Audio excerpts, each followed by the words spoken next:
नमस्कार प्रिय दर्शकों, मैं astro king H Bhardwaj future face point संस्था हासी से आप सभी का स्वागत करता हूं अपने यूट्यूब चैनल में। मित्रों, आजकल काल सर्प योग का बहुत ज़्यादा प्रचार चल रहा है।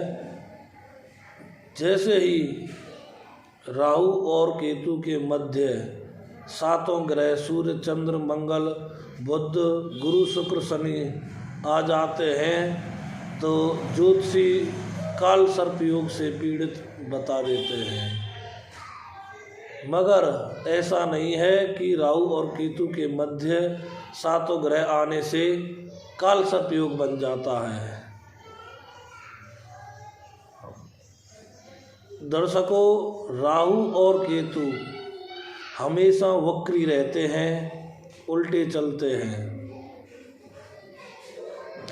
अगर कुंडली में राहु प्रथम भाव में है, लगन में है, और केतु सप्तम भाव या कलत्र भाव में स्थित है और बाकी के सभी ग्रह 2, 3, 4, 5, 6 आदि भावों में हैं, तो वह कुंडली काल सर्प योग से पीड़ित नहीं होगी, क्योंकि राहु उल्टा चलेगा। लगन से सप्तम में आने के लिए राहु द्वादश में जाएगा, एकादश में जाएगा, दशम में जाएगा, फिर नवम में, फिर अष्टम में, तब सप्तम में आएगा। तो ये सातों ग्रह राहु और केतु से बाहर माने जाएंगे। वह कुंडली काल सर्प योग से पीड़ित नहीं होगी, योग मुक्त होगी। साथ ही अगर राहु सप्तम में हो और केतु लगन में हो और बाकी के सभी 7 ग्रह 2, 3, 4, 5, 6 भावों में हैं, मगर लगन का स्वामी, पंचम का स्वामी और नवम का स्वामी तीनों त्रिकोणों में से कोई सा भी एक त्रिकोण का स्वामी अगर बलवान है, योगकारी ग्रह कोई भी बलवान स्थिति में है और राहु केतु कमजोर है, तो भी कुंडली काल सर्प योग से मुक्त मिलेगी। यह ही आवश्यक नहीं है कि राहु केतु के मध्य 7 ग्रह आ गए और डिसीजन दे दिया कि कुंडली काल सर्प योग से पीड़ित है।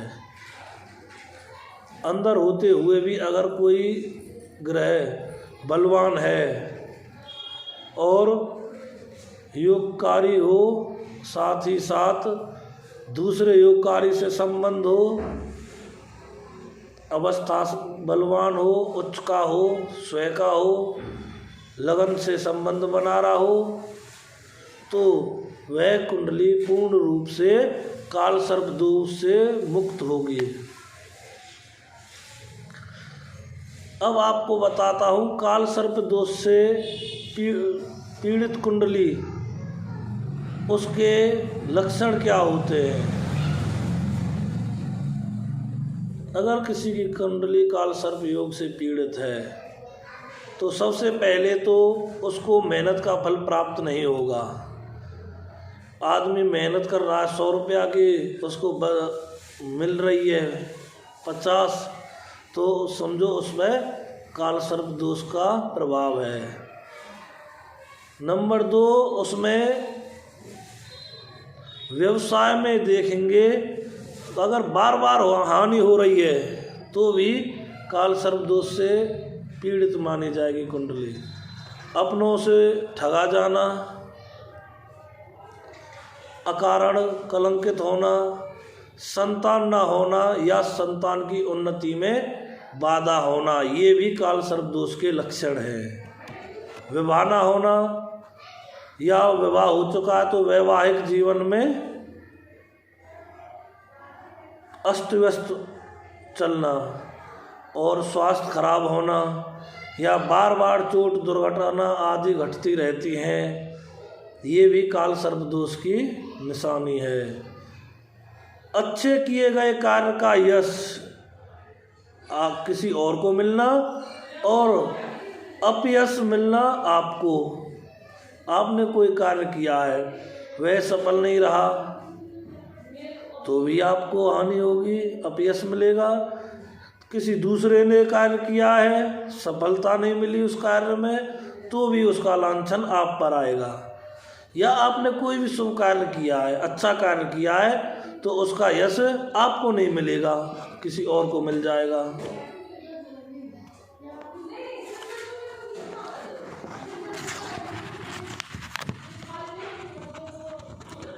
एक और, जिस भी जातक को काल सर्प योग होगा उसे भयावह स्वप्न दिखाई देंगे, बार बार स्वप्न दिखाई देंगे, नागिन निकलेंगे घर में या स्वप्न में दिखाई देंगे।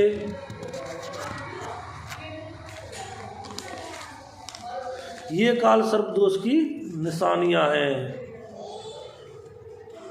काली स्त्री जो भयावह हो या विधवाएं हैं, रोते हुए दिखे, स्वप्न में दिखे या वैसे दिखे, डरावनी हो, बदसूरत हो, काली हो, ऐसी स्त्रियों का दिखना भी काल सर्प योग की निशानी है। मृत्यु व्यक्ति स्वप्न में कुछ मांगे, बारात दिखना, जल में डूबना, मुंडन दिखना या अंगहीन दिखना, ये भी काल सर्प योग की निशानियां हैं। जिस परिवार में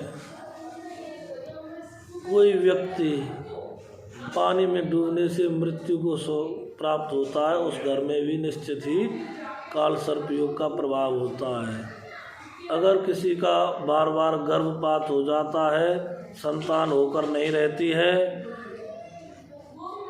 तो भी काल सर्प योग की निशानियां होती हैं। ये अगर इनमें से कोई भी लक्षण काल सर्प योग वाली कुंडली में दिखे या जिसकी कुंडली में काल सर्प योग हो, उसे ये लक्षण दिखें तो समझना चाहिए कि जातक को काल सर्प योग पूर्ण रूप से है। अगर राहु लगन में है तो उस काल सर्प योग को अनंत काल सर्प योग बोलेंगे, क्योंकि काल सर्प योगों के भी 12 भावों में स्थित होने के साथ साथ 12 नाम दिए गए हैं। लगन में अगर काल सर्प योग है तो अनंत काल सर्प योग बनेगा।